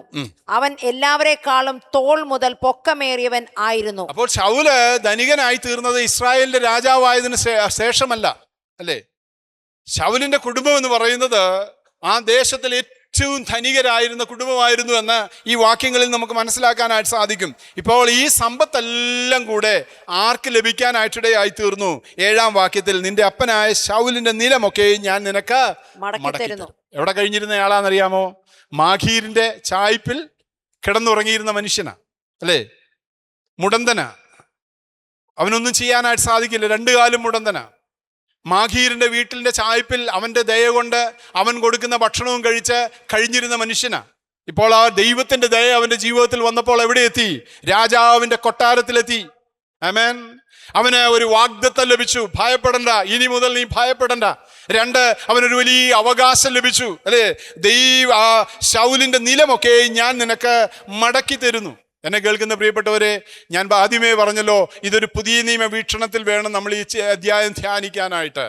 റോമാലേഖനം 8-ാം അധ്യായം 7-ാം വാക്യത്തിലേക്ക് വന്നപ്പോൾ നമ്മൾ രക്ഷിക്കപ്പെട്ടു കഴിഞ്ഞപ്പോൾ നമ്മുടെ സ്ഥാനം മാറി, അല്ലേ? റോമാലേഖനം 8-ാം അധ്യായം 7-ാം വാക്യം 17-ാം വാക്യം, നാം മക്കളെങ്കിലോ അവകാശികളും ആകുന്നു. വായിക്കാം, റോമർ 8:17. നമ്മൾ ദൈവകൃപയിലേക്ക് വന്നപ്പോൾ, അല്ലെ, ദൈവത്തിന്റെ ദയ നമ്മെ തേടി വന്നപ്പോൾ നമുക്ക് ലഭിച്ച അവകാശം എന്താണെന്നറിയാമോ? വായിച്ചു.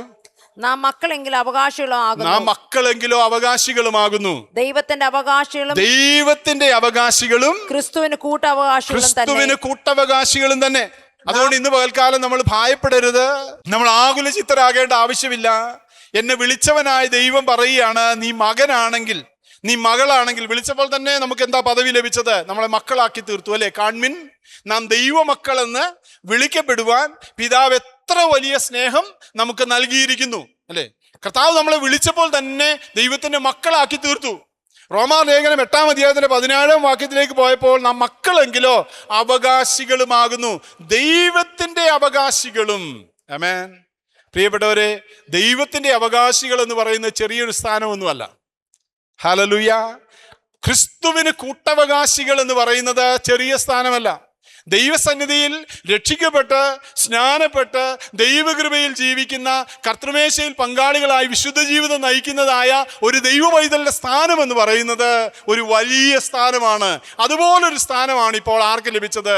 ചത്ത നായയെ പോലുള്ള മെഫീബോശേത്തിന് ലഭിച്ചത്.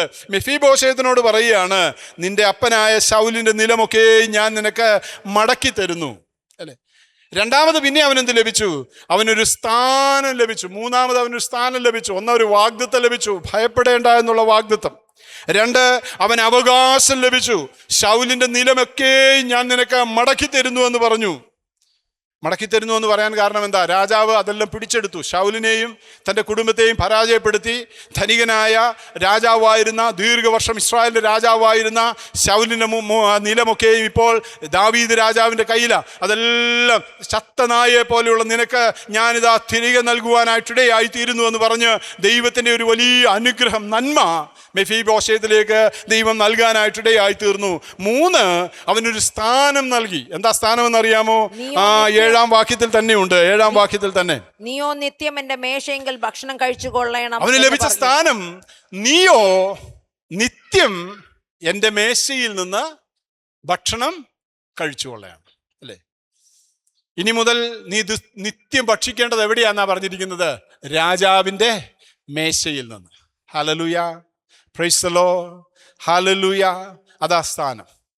നമുക്ക് ലഭിച്ചിരിക്കുന്ന സ്ഥാനം എന്ന് പറയുന്നത് രാജാവിനോട് കൂടെ, അല്ലേ, കർത്താവിനോട് കൂടെ സ്വർഗത്തിലെ സകല അവകാശത്തിനും ഓഹരിക്കാരായി കർത്താവ് നമ്മളെ വിളിച്ചു. എഫേസ്യ ലേഖനം 1-ാം അധ്യായം 11-ാം വാക്യം, എഫേസ്യർ 1:11. അവിടെ നമുക്ക് കാണാനായിട്ട് സാധിക്കുന്നത് എന്താണ്?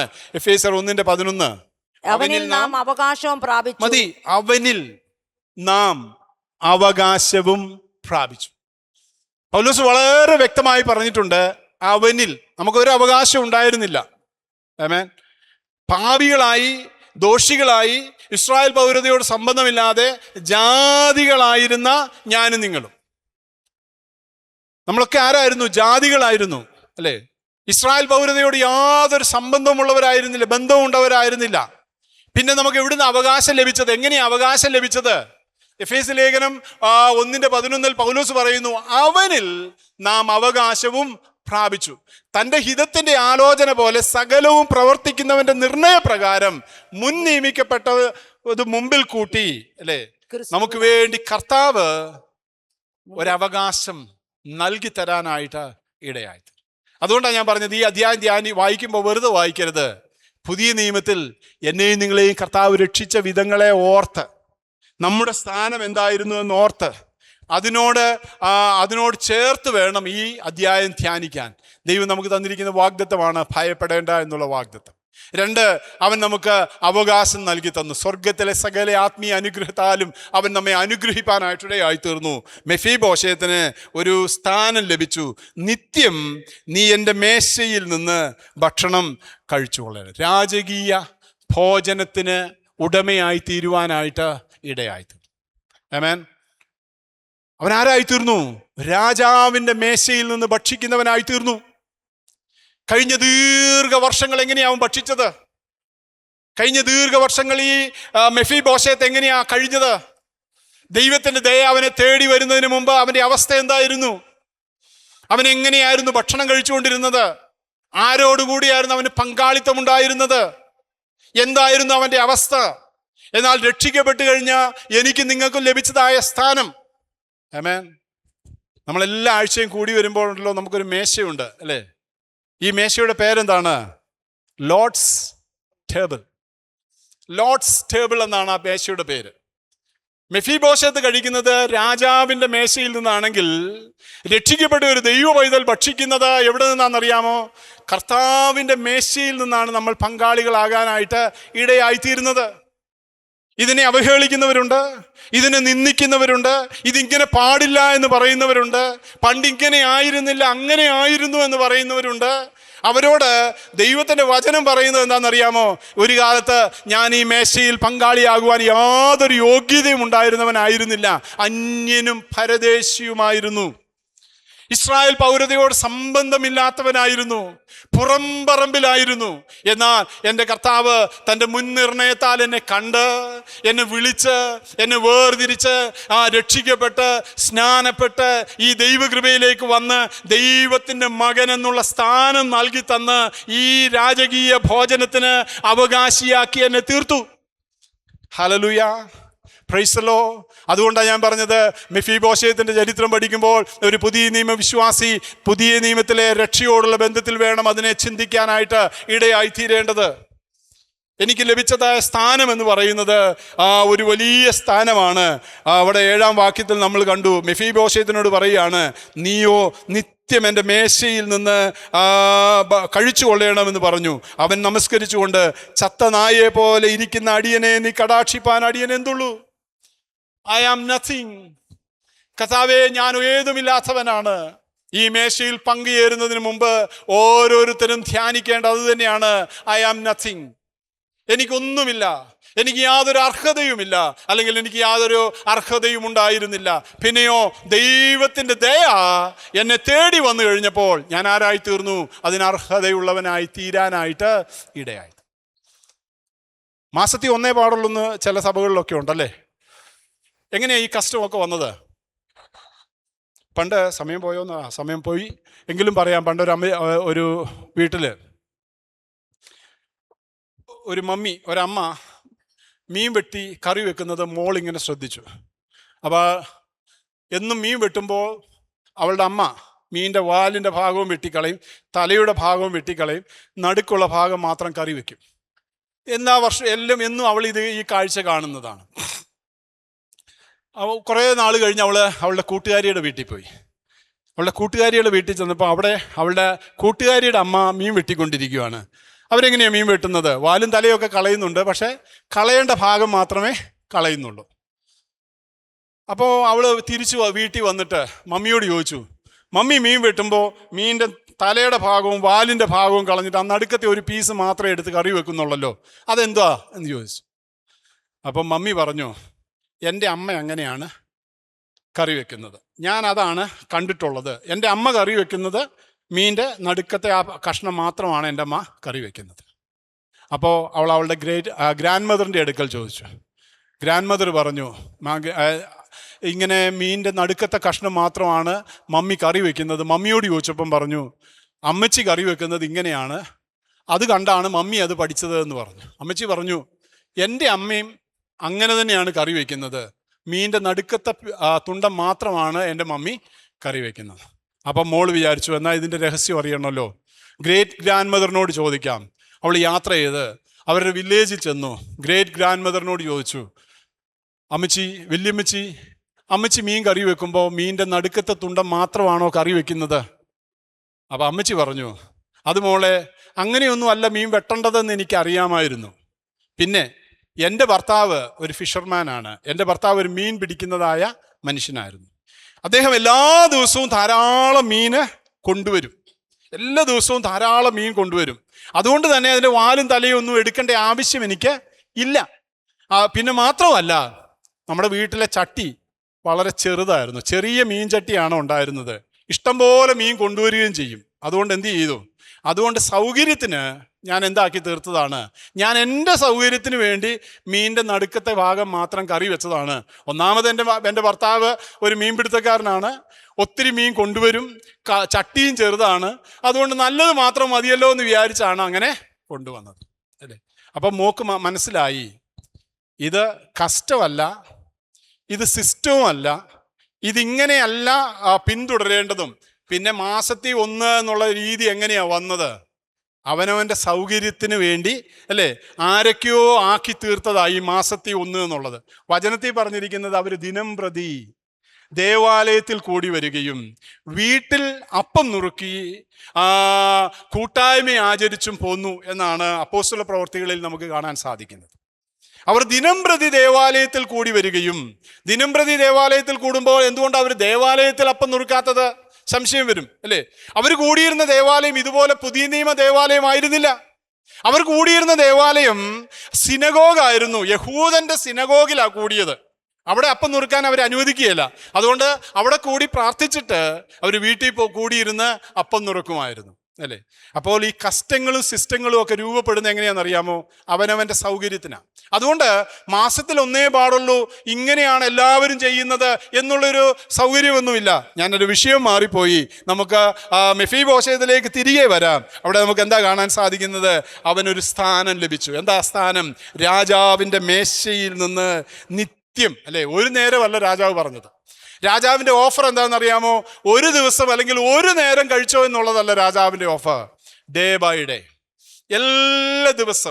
എല്ലാ ദിവസവും നീ എൻ്റെ മേശയിൽ നിന്ന് ഭക്ഷണം കഴിച്ചു കൊള്ളണം. ഒരു വലിയ പദവിയാണ് അവൻ ലഭിച്ചത്, ഒരു വലിയ സ്ഥാനമാണ്. ഫിലിപ്പിയ ലേഖനം 4-ാം അധ്യായത്തിൻ്റെ 19-ാം വാക്യം, എൻ്റെ ദൈവമോ നിങ്ങളുടെ ബുദ്ധിമുട്ടൊക്കെയും വായിച്ചോ അത്? ഫിലിപ്പിയർ 4:19, എൻ്റെ ദൈവമോ നിങ്ങളുടെ ബുദ്ധിമുട്ടൊക്കെയും എങ്ങനെ തീർത്തു തരുമെന്നാണ് പറഞ്ഞത്. നമുക്ക് ലഭിച്ച സ്ഥാനം എന്താണെന്നറിയാമോ പ്രിയപ്പെട്ടവരെ? നമ്മുടെ അവസ്ഥ എന്താ? രക്ഷിക്കപ്പെട്ട് ദൈവകൃപയിലേക്ക് വന്ന് അവൻ്റെ മേശയിൽ പങ്കാളികളായി അവനെ ആരാധിക്കാനായിട്ട് വിളിക്കപ്പെട്ടവരായ എൻ്റെയും നിങ്ങളുടെയും സ്ഥാനം എന്താണെന്നറിയാമോ? നമ്മുടെ അവസ്ഥ എങ്ങനെയാണെന്നറിയാമോ? എന്താ നമുക്ക് വന്നതായ മാറ്റം? ഫിലിപ്പിയർ 4:19, എൻ്റെ ദൈവമോ നിങ്ങളുടെ ബുദ്ധിമുട്ടൊക്കെയും, എൻ്റെ ദൈവമോ നിങ്ങളുടെ ബുദ്ധിമുട്ടൊക്കെയും മഹത്വത്തോടെ ഇന്ന് പകൽക്കാലം വിശ്വസിക്കണം, അത് പ്രാർത്ഥിക്കണം, അത് പ്രാപിക്കാനായിട്ടിടയായി തീരണം. എൻ്റെ കർത്താവ് എന്നോട് പറഞ്ഞിരിക്കുന്നത്, എൻ്റെ ദൈവമോ നിങ്ങളുടെ ബുദ്ധിമുട്ടൊക്കെയും മഹത്വത്തോടെ തന്റെ ധനത്തിനൊത്തവണ്ണം യേശു ക്രിസ്തുവിൽ പൂർണ്ണമായി തീർത്തു തരും. തന്റെ ധനത്തിനൊത്തവണ്ണം, ആമേൻ, തന്റെ ദൈവത്തിന്റെ ധനത്തിനൊത്തവണ്ണം യേശു ക്രിസ്തുവിൽ പൂർണ്ണമായി തീർത്തു തരും. അതാ ദൈവം നമുക്ക് തന്നിരിക്കുന്ന കൃപ. Hallelujah, praise the Lord. ഇന്ന് പകൽക്കാലം കർത്താവ് നമ്മിരിക്കുന്ന സ്ഥാനത്തിനായി നമുക്ക് ദൈവത്തെ സ്തുതിക്കാനായിട്ടിടയായി തീരട്ടെ. എന്നെ പുതിയ നിയമവിശ്വാസിയോട് പറയുകയാണ്, എൻ്റെ ദൈവമോ നിങ്ങളുടെ ബുദ്ധിമുട്ടൊക്കെയും മഹത്വത്തോടെ തൻ്റെ ധനത്തിനൊത്തവണ്ണം ക്രിസ്തുയേശുവിൽ പൂർണ്ണമായി തീർത്തു തരും. ഇവിടെ മെഫീബോശേത്തിന് അവൻ അന്യനായിരുന്നു, പരദേശിയായിരുന്നു, യാതൊരു ദയയും അർഹിക്കാത്തവനായിരുന്നു. അവൻ പുറംപറമ്പിലായിരുന്നു, മറ്റൊരു ദേശത്ത് മേച്ചലില്ലാത്ത സ്ഥലത്തായിരുന്നു. രാജാവിൻ്റെ ആ കൃപ അവനിലേക്ക് വന്നപ്പോൾ, ദൈവത്തിൻ്റെ ദയ അവനെ തേടി വന്നു കഴിഞ്ഞപ്പോൾ അവന് ഒരു സ്ഥാനം ലഭിച്ചു. അതാ നമ്മൾ കണ്ടത്. 4 കാര്യങ്ങൾ കണ്ടു. 1, വാഗ്ദത്തം ലഭിച്ചു. 2, അവകാശം ലഭിച്ചു. 3, സ്ഥാനം ലഭിച്ചു. 4, 11-ാം വാക്യം. പിന്നെന്താ 4-ാമത് അവന് ലഭിച്ചത്? അതിന്റെ 11-ാം വാക്യം ഞാൻ നിർത്താൻ പോകും. രാജാവായ യജമാൻ അടിയനോട് കൽപ്പിക്കുന്നതൊക്കെയും അടിയൻ ചെയ്യുമെന്ന് സീബ പറഞ്ഞു. രാജാവായ യജമാനൻ അടിയനോട് കൽപ്പിക്കുന്നതൊക്കെയും അടിയൻ ചെയ്യുമെന്ന് സീബ രാജാവിനോട് പറഞ്ഞു. മെഫീബോശേത്തോ രാജകുമാരന്മാരിൽ ഒരുത്തൻ എന്ന പോലെ. മെഫീബോശേത്തിന് ലഭിച്ച സ്ഥാനം അല്ലെ, അവന് ലഭിച്ച അവസ്ഥ എന്താണ്? അവനൊരു പുത്രത്വം ലഭിച്ചു. ഹല്ലേലൂയ, അവന് പുത്രത്വം ലഭിച്ചു, അല്ലെങ്കിൽ പുത്രത്വം അവന് തിരികെ ലഭിച്ചു. പുതിയ നിയമ വിശ്വാസികളായിരിക്കുന്ന നമുക്കും പുത്രത്വം തിരികെ ലഭിച്ചു. നമ്മൾ ആദമിലെ കർത്താവ് പാവമില്ലാത്തവനാ സൃഷ്ടിച്ചത്. എന്നാൽ ഏകന്റെ ലംഘനത്താൽ സകല മനുഷ്യരും ആരായി തീർന്നു? പാപികളായി തീർന്നു. പാപികളായി തീർന്നതോടുകൂടെ ദൈവവുമായുള്ള ബന്ധം മാറി. ദൈവവും മനുഷ്യനുമായിട്ടുള്ള ബന്ധത്തിന് അകൽച്ച സംഭവിച്ചു. എന്നാൽ കർത്താവായ യേശു ക്രിസ്തു സ്വർഗം വിട്ട് താണിറങ്ങി വന്ന് തന്നെ ജീവനായി തൻ്റെ ജീവനെ സമർപ്പിച്ചതിലൂടെ നമുക്ക് എന്ത് ലഭിച്ചു? നമുക്ക് ആ പുത്രത്വം തിരികെ ലഭിക്കാനായിട്ട് ഇടയായി. ഇവിടെ മെഫീബോശേത്തിനെ കുറിച്ച് നമ്മൾ വായിക്കുകയാണ്. മെഫീബോശേത്തോ രാജകുമാരന്മാരിൽ ഒരുത്തൻ എന്ന പോലെ ദാവീദിന്റെ മേശയിങ്കൽ ഭക്ഷണം കഴിച്ച് പോന്നു. ഒരു ദിവസമല്ല, 2 ദിവസമല്ല. ദൈവം എന്നെയും നിങ്ങളെയും അനുഗ്രഹിക്കുമ്പോഴുണ്ടല്ലോ, അത് നിത്യമായ അനുഗ്രഹമാണ്. ദൈവം നമ്മെ വിടുവിക്കുമ്പോൾ അത് നിത്യമായ വിടുതലാണ്. ദൈവം നമുക്ക് സൗഖ്യം തരുമ്പോൾ അത് എന്നേക്കുമുള്ള സൗഖ്യമാണ്. ദൈവം നമ്മെ നടത്തുന്നത് അനുഗ്രഹത്തിൻ്റെ പാതയിലാണ്. അവൻ ആ ദൈവത്തിൻ്റെ വിളി അവനെ തേടി വന്നപ്പോൾ ഇതിനെല്ലാം കാരണം ആ 3-ാം വാക്യമാണ്. ഞാൻ ദൈവത്തിൻ്റെ ദയ. ആമേൻ. ദൈവത്തിൻ്റെ ദയ വന്നപ്പോൾ അവന് പുത്രത്വം ലഭിക്കാനായിട്ടിടയായി തീർന്നു. യോഹന്നാൻ 1:12 അവനെ കൈക്കൊണ്ട് അവന്റെ നാമത്തിൽ വിശ്വസിക്കുന്ന ഏവർക്കും ദൈവമക്കളാകുവാൻ അവൻ അധികാരം കൊടുത്തു എന്നാ കുറിച്ച് പറഞ്ഞിരിക്കുന്നത്.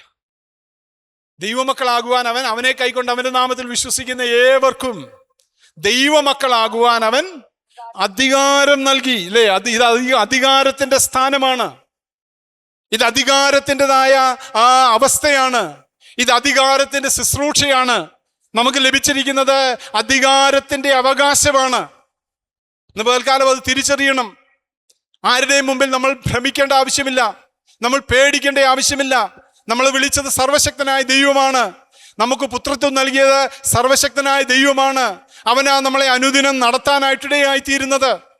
അവനാ നമ്മളെ പരിപാലിക്കുന്നത്. നമ്മളെ സ്ഥാനങ്ങളിൽ ആക്കി വെച്ചിരിക്കുന്നത് ദൈവമാണ്. ഇവിടെ മെഫീബോശേത്തിന് രാജകുമാരിൽ ഒരുത്തൻ എന്ന പോലെ ദാവീദിന്റെ മേശയിൽ നിന്ന് ഭക്ഷണം കഴിച്ചു പോകും. 4 കാര്യങ്ങൾ നമ്മൾ കണ്ടു. 9-ാം വാക്യത്തിൽ ഒരു കാര്യം കൂടെ പറഞ്ഞ് ഞാൻ അവസാനിപ്പിക്കാം. 9-ാം വാക്യം 9:9. അപ്പോൾ രാജാവ് ശൗലിന്റെ ഭൃത്യനെ സീബയെ വിളിച്ച് അവനോട് കൽപ്പിച്ചത്, ശൗലിനും അവന്റെ സകല ഗൃഹത്തിനും ഉള്ളതൊക്കെയും ഞാൻ നിന്റെ യജമാനായ മകന് കൊടുത്തിരിക്കുന്നു. നീയും നിന്റെ പുത്രന്മാരും വേലക്കാരും നിന്റെ യജമാന്റെ മകന് ഭക്ഷിപ്പാൻ ആഹാരം ഉണ്ടാക്കേണ്ടതിന് അവന് വേണ്ടി ആ നിലം കൃഷി ചെയ്ത് അനുഭവം എടുക്കണം. മെഫീബോശേത്തിന് ഒരു വലിയ അനുഗ്രഹം ലഭിക്കാനായിട്ട് ഇടയായി. ഒരു വലിയ അനുഗ്രഹം അല്ലെ? ദാസനായിരുന്നവൻ, അഭയാർത്ഥിയായിരുന്നവൻ ഇന്ന് ഒരു വലിയ സമ്പത്തിന് ഉടമയായി തീരാനായിട്ടിടയായി തീർന്നു. അവൻ അനേക ദാസന്മാരുണ്ടാകുവാനായിട്ടിടയായി തീർന്നു. ദാവീദിന്റെ ദാസനായ സീബയും അവന്റെ 15 പുത്രന്മാരും അവന്റെ സകല ദാസീദാസന്മാരും ഇപ്പോൾ ആരായി തീർന്നു? ഈ ചത്ത നായയെ പോലെ കിടന്നതായ മെഫീബോശേത്തിന്റെ ദാസന്മാരായി തീരാനായിട്ടിടയായി തീർന്നു. അല്ലേ? അതാ നമ്മൾ വായിച്ചത്. അപ്പോൾ രാജാവ് ശൗലിൻ്റെ ഭൃത്യനായ സീബയെ വിളിച്ച് അവനോട് കൽപ്പിച്ചത്, ശൗലിനും അവൻ്റെ സകല ഗൃഹത്തിനുമുള്ളതൊക്കെയും ഞാൻ നിന്റെ യജമാനൻ്റെ മകന് കൊടുത്തിരിക്കുന്നു. നീയും നിന്റെ പുത്രന്മാരും വേലക്കാരും നിന്റെ യജമാനന് മകന് ഭക്ഷിപ്പാൻ ആഹാരമുണ്ടാകേണ്ടതിന് അവന് വേണ്ടി ആ നിലം കൃഷി ചെയ്ത് അനുഭവം എടുക്കണം. നിന്റെ യജമാനൻ്റെ മകനായ മെഫീബോശേത്ത് നിത്യം എൻ്റെ മേശയിൽ നിന്ന് ഭക്ഷണം കഴിച്ചുകൊള്ളും. അവന് ഭക്ഷണം രാജാവിൻ്റെ കൊട്ടാരത്തിലാണ്. അവന് ശൗലിൻ്റെ എല്ലാ അവകാശവും അനുഗ്രഹവും പ്രാപിക്കാനായിട്ട് ഇടയായത്. ഞാൻ എൻ്റെ വാക്കുകൾ ഇവിടെ അവസാനിപ്പിക്കുകയാണ്. എഫേസ്യ ലേഖനം 1-ാം അധ്യായം 3-ാം വാക്യം, സ്വർഗത്തിലെ സകല ആത്മീയ അനുഗ്രഹത്താലും നമ്മെ ക്രിസ്തുയേശുവിൽ അനുഗ്രഹിച്ചിരിക്കുന്നവനായ ദൈവം. ഹല്ലേലൂയ. ഈ കർത്താവ് ആരാന്നറിയാമോ? സ്വർഗത്തിലെ സകല ആത്മീയ അനുഗ്രഹത്താലും ക്രിസ്തുയേശുവിൽ നമ്മെ അനുഗ്രഹിച്ചിരിക്കുന്നവനായ യേശുക്രിസ്തുവിന്റെ ദൈവവും പിതാവുമായും വാഴ്ത്തപ്പെട്ടവൻ. നമ്മുടെ സ്ഥാനം നമ്മൾ മറന്നു പോകരുത്. ഇന്ന് പകൽക്കാലം നമുക്ക് ലഭിച്ചിരിക്കുന്ന അനുഗ്രഹത്തിന്റെ വലുപ്പം നമ്മൾ മറന്നു പോകരുത്. നമ്മൾ ചെറിയ ആളുകളൊന്നുമല്ല, നമ്മൾ ദൈവത്തിൻ്റെ മക്കളാണ്, അല്ലേ? അവൻ്റെ മേശയിൽ നിന്ന് ഭക്ഷിക്കുന്നവരാണ്, അവൻ്റെ അവകാശം പ്രാപിച്ചവരാണ്, ആ പുത്രത്വം ലഭിച്ചവരാണ്, ആ സ്ഥാനം ലഭിച്ചവരാണ്. ഇതെല്ലാം ലഭിച്ചത് ഒരൊറ്റ കാര്യം കൊണ്ടാണ്. ആ 9-ാം അധ്യായത്തിൻ്റെ 3-ാം വാക്യം വായിച്ച് ഞാൻ അവസാനിപ്പിക്കുകയാണ്. ഞാൻ ദൈവത്തിൻ്റെ ദയ കാണിക്കേണ്ടത്. എൻ്റെ ദയ എന്നല്ല ദാവീദ് പറഞ്ഞത്, ദൈവത്തിൻ്റെ ദയ. ദൈവത്തിൻ്റെ ദയ ഒരു മനുഷ്യനെ തേടി വന്നാൽ പിന്നെ അവിടെ സംഭവിക്കുന്നതായ മാറ്റങ്ങൾ അതാ നമ്മൾ കണ്ടത്. ആ മനുഷ്യൻ്റെ ജീവിതത്തിൽ മുഴുവൻ സമൂലമായ പരിവർത്തനം. ഇന്ന് പകൽക്കാലം ഈ ആരാധനയിൽ വെച്ച് നമുക്കൊന്ന് വ്യക്തിപരമായി പ്രാർത്ഥിക്കാമോ? കർത്താവേ, ആ ദയ എന്നെ തേടി വരണമേ. നിൻ്റെ ആ ദയ കൊണ്ട് എന്നെ നിറയ്ക്കണമേ കർത്താവേ. മെഫീബോശേത്തിൻ്റെ ജീവിതത്തെ മാറ്റിമറിച്ചതുപോലെ എൻ്റെ ജീവിതത്തെ ഒന്നുകൂടെ നീ കർത്താവെ അനുഗ്രഹപൂർണമാക്കണമേ. ഞാൻ അനുഗ്രഹിക്കപ്പെട്ടവനാണ്, എന്നാൽ ഒന്നുകൂടെ ആത്മീയ അനുഗ്രഹങ്ങളാൽ, ഭൗതിക നന്മകളാൽ, വിടുതലുകളാൽ, സൗഖ്യത്താൽ, അനുഗ്രഹത്താൽ നീ എന്നെ നിറയ്ക്കണമേ കർത്താവേ. നിന്റെ ദയ ഒരു മനുഷ്യൻ്റെ ജീവിതത്തിൽ വന്നാൽ ലഭിക്കുന്ന മാറ്റങ്ങൾ ഞങ്ങൾ കണ്ടല്ലോ കർത്താവേ. നിന്റെ മാറ്റമില്ലാത്ത വചനത്തിൽ അതാണ് എഴുതി വച്ചിരിക്കുന്നത്. ഇന്ന് പകൽക്കാലം ഞാൻ എന്നെ തന്നെ ഏൽപ്പിച്ചു തരുന്നു കർത്താവേ. എൻ്റെ തലമുറയെ ഞാൻ ഏൽപ്പിച്ചു തരുന്നു. മറ്റുള്ളവരുടെ മുമ്പിൽ നീ ഞങ്ങളെ മാനിക്കണമേ കർത്താവേ. ഞങ്ങളുടെ സഭയെ നീ മാനിക്കണമേ കർത്താവേ. ഞങ്ങളുടെ സഭയിൽ നിന്റെ ദയ ഇറങ്ങി വരട്ടെ കർത്താവേ. ഞങ്ങളുടെ സഭയിലേക്ക് ദൈവത്തിൻ്റെ ദയ ഇറങ്ങി വരുവാനായിട്ടിടയായി തീരണമേ. നിന്റെ വിശ്വസ്തത മേഘങ്ങളോളം വലുതായ ആ വിശ്വസ്തത ഞങ്ങളിലേക്ക് അയക്കണമേ കർത്താവേ. ഞങ്ങൾ കുറവുകൾ ഏറ്റുപറയുന്നു. മെഫീബോശേത്തിലേക്ക് ദൈവത്തിൻ്റെ ദയ വന്നപ്പോൾ സംഭവിച്ചതായ മാറ്റങ്ങൾ ഞങ്ങളുടെ കുടുംബത്തിൽ സംഭവിക്കട്ടെ, വ്യക്തി ജീവിതത്തിൽ സംഭവിക്കട്ടെ, ഞങ്ങളുടെ കുടുംബങ്ങളിൽ സംഭവിക്കട്ടെ, ഞങ്ങളുടെ സഭയിൽ സംഭവിക്കട്ടെ കർത്താവേ. അതിനുവേണ്ടി ഇന്ന് പകൽക്കാലം ഞങ്ങളെ തന്നെ ഏൽപ്പിച്ചു തരുന്നു. ആ പ്രാർത്ഥനയോടെ നമുക്ക് ദൈവസന്നിധിയിലായിരിക്കാം. ദൈവം നമ്മെ ധാരാളമായി അനുഗ്രഹിക്കും.